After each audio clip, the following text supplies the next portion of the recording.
Souvent, on confond la confiance en soi et l'estime de soi. Ces deux notions sont intimement liées, mais distinctes.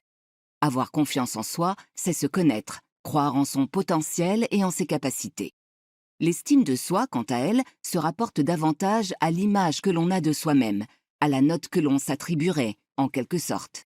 Les deux sont liés, parce que croire en ses capacités, c'est se donner toutes les chances de réussir et donc d'améliorer son estime de soi. Mais l'estime de soi n'est pas une compétence que l'on cherchera à exercer. C'est plutôt le fait de s'accepter soi-même et de reconnaître ses qualités. La confiance en soi est de plus en plus considérée comme une des soft skills les plus fondamentales dans la vie quotidienne. Certains experts estiment même que la confiance en soi est plus prédictive de la réussite scolaire et professionnelle que le quotient intellectuel.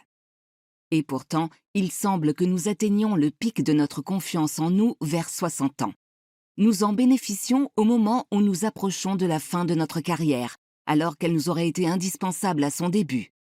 C'est une raison de plus de développer cette compétence essentielle dès le plus jeune âge.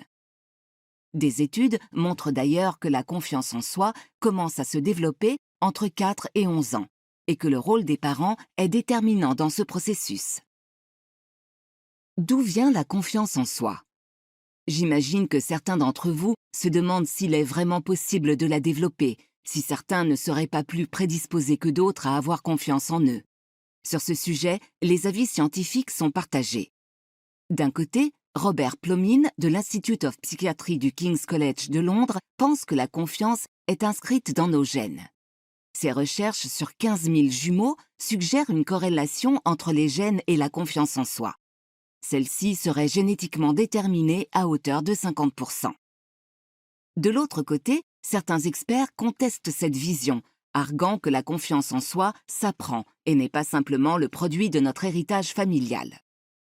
Selon eux, un manque de confiance en soi découlerait plutôt d'un environnement familial peu encourageant, voire marqué par le dénigrement systématique. Alors, qui croire? Je vous dirais un peu des deux.